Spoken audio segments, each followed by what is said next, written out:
Bom dia, bom dia, bom dia, bom dia, ainda que seja boa tarde. Para quem não me conhece, eu sou a Aline Matos e hoje eu vim aqui mostrar para vocês como é que a gente monta o cubo mágico 3x3 num método que a gente chama de iniciante básico, que quer dizer que a gente monta ele com o menor número de algoritmos que a gente precisa decorar possível. E sim, a gente precisa decorar alguns algoritmos para poder montar o cubo mágico. Para a gente conseguir montar um cubo mágico, a gente precisa entender algumas coisas de como ele funciona. Então, por exemplo, a primeira coisa, a gente precisa entender que ele gira do lado direito, no caso do meu lado direito, ele gira do meu lado esquerdo, ele gira na frente, ele gira atrás, ele gira em cima e ele gira embaixo. Todas essas partes, lado, frente, trás, enfim, são móveis. Já essa pecinha aqui do meio, ela é fixa, ela não mexe, não tem como mexer. Ela pode até girar, tá vendo? Ela tá girando, mas ela não sai daqui de jeito nenhum. Diferente das outras peças, porque todas as outras peças elas podem trocar de lugar. Então, essa peça aqui pode vir pra cá. Essa aqui pode vir pra cá. Essa pode vir pra lá. Mas o meio, ele sempre vai ficar aqui. O que quer dizer que é essa pecinha do meio que determina a cor do lado. Então, por exemplo, se aqui, essa pecinha aqui do meio é branca, então esse é o lado branco. Porque ela poderia estar assim, por exemplo. Se essa pecinha aqui do meio é branca, então esse é o lado branco. Essa pecinha aqui é amarela, esse é o lado amarelo. Então, voltando aqui, são as pecinhas do meio que determinam a cor. Então, primeira coisa, você mexe os lados, cima, baixo, frente e trás. O meio fica preso e ele tem 6 cores e 6 lados. Uma outra coisa é que a cor amarela sempre vai ter que ser oposta à cor branca. Então, se aqui é a cor branca, a cor que está do lado oposto ao branco vai ser o amarelo. Branco, amarelo. A cor vermelha sempre vai estar em oposição à cor laranja. Então, vermelho, se eu girar, laranja.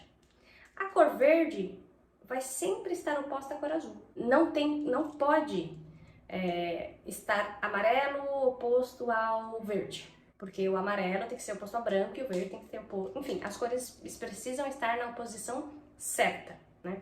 Pode ser que o cubo tenha uma cor ou outra diferente, mas a oposição às cores tem que ser corretas. Uma outra coisa que a gente precisa saber sobre os cubos mágicos é que eles têm peças diferentes. O que isso quer dizer? Ele tem as peças do meio, que são essas fixas, ok? Ele tem 6 peças, que são as que determinam as cores. Ele tem o que a gente chama as peças de canto ou de quina. O que são as peças de canto ou de quina? São essas peças que têm quinas. E ele tem 8 peças de quina. 4 em cima e 4 embaixo, no caso, né? São essas aqui. Então, toda peça que tiver uma quina, ela é uma peça de canto. E as peças de canto, elas sempre vão ter 3 cores. Porque ela é uma quina, tá vendo? Então, ela tem 1, 2, 3. Sempre. Então, a peça aqui do centrinho e as peças de canto. E tem também as peças, são essas aqui que ficam no meio, tá vendo?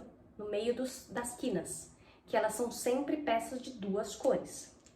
Então, elas têm essa peça do centrinho, as peças de canto e essas peças dos meios das quinas. Então, vamos chamar de peça do centro, peça de cantos e pecinhas do meio. A do centro tem uma cor só, as de canto tem sempre 3 cores e as peças do meio, de meio, tem sempre 2 cores. É isso que a gente precisa saber a princípio. Uma última coisa que é interessante que a gente saiba na hora que a gente começa a aprender é o seguinte. Ele tem o lado direito, nesse caso é o meu lado direito, esse aqui. Lado esquerdo, frente, trás, cima e baixo. Ao movimentar cada um desses lados, existem umas siglas para facilitar. Então, por exemplo, se eu vou movimentar a direita, eu uso um D de direita ou um R de right. Se eu vou montar a esquerda, um E de esquerda ou um L de left. E assim para cada um dos casos. E o que acontece? Eu posso movimentar o lado direito no sentido horário, ou seja, para lá, no caso é para minha frente, né? Para a direção da frente.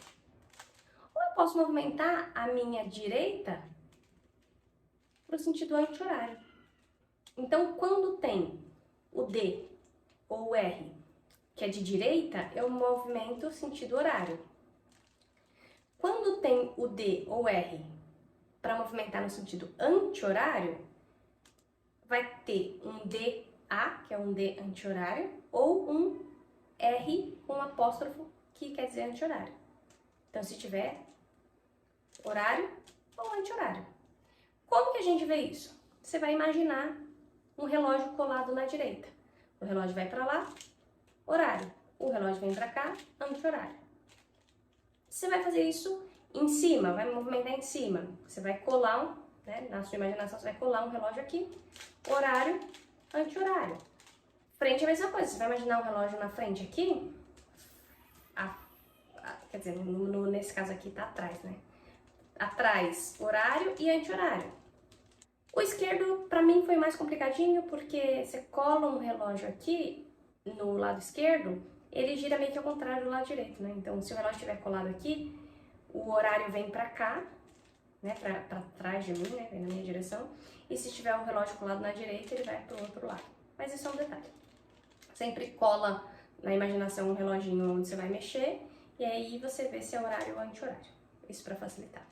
E por último, o que é interessante vocês terem em mente é que quando você vai mexer no cubo, escolhe já uma cor para ficar para cima. E aí você vai tentar sempre montar essa cor para cima. No caso, a gente vai escolher o branco para facilitar. Se o branco tá para cima, o amarelo tá para baixo. Se o vermelho tá na minha direita, o laranja vai estar na minha esquerda. Então, a partir de agora, a gente vai manter sempre uma cor para cima e a gente precisa decorar qual é essa cor que tá para cima. E a gente vai começar com a cor branca. Você vai manter, então, sempre o cubo nessa posição enquanto você estiver mexendo. Então, quando eu falar frente, horário, vai ser a sua frente, que para vocês a frente tá essa, né? Mas vai ser a sua frente no sentido horário. Direita, vai ser a sua direita no sentido horário. Então, por isso que é importante, assim, se eu tô mexendo aqui à direita, com o branco para cima e o verde para frente, de repente eu viro, a direita do cubo vai passar a ser outra, e aí você estraga o cubo. Então, sempre que você estiver mexendo no cubo, a partir do momento que você começa a montar, começa a fazer a resolução dele, se o branco tá para cima, ele vai ficar para cima, e se o verde tá para sua frente, ele tem que sempre ficar para sua frente. Se você mover o cubo, você precisa decorar de novo, que agora o amarelo tá para cima e o verde tá para minha frente, tá? Basicamente é isso que a gente precisa saber para começar a montar o cubo mágico no método básico, iniciante e intuitivo, com o menor número de algoritmos a serem decorados. Agora eu vou virar a câmera para mostrar para vocês de outro ângulo, que vai ficar mais fácil.